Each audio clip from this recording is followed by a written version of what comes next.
ایک صاحب میرے پاس آئے، ان کا شوگر کسی دوا سے کنٹرول نہیں ہوتا، کسی بھی دوا سے۔ میری نفس کہہ رہی تھی کہ اس بندے کی شوگر کی وجہ پیٹ کے کیڑے ہیں، اور پیٹ کے کیڑوں کا کوئی بھی کسی بھی قسم کی علامت اس میں موجود نہیں تھی، کسی بھی قسم کی کوئی علامت موجود نہیں تھی، اور وہ بھی کہتا تھا کہ کوئی علامت نہیں ہے میرے پاس۔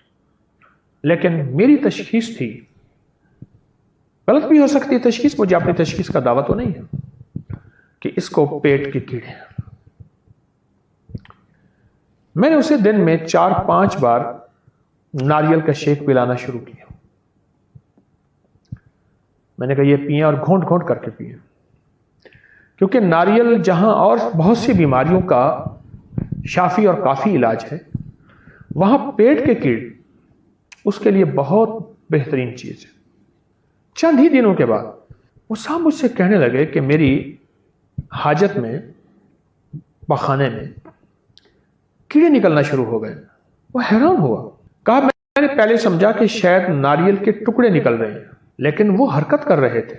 میں حیران ہوا، اور جس دن سے وہ نکلنا شروع ہوئے ہیں، اور بعض لوگوں کے نہیں نکلتے، مر جاتے ہیں، نظر نہیں آتے، یہ ضروری نہیں ہے، یہ بات ذہن نشین رکھیے، اور جس دن سے وہ نکلنا شروع ہوئے ان کی شوگر ایک دم نیچے گری، اور صحت تندرستی لاجواب، اور یہ نہیں کہ لو ہو گئی، بالکل نہیں، نیچے گری، اور پورے اپنے لائن پہ، بارڈر پہ آ گئے۔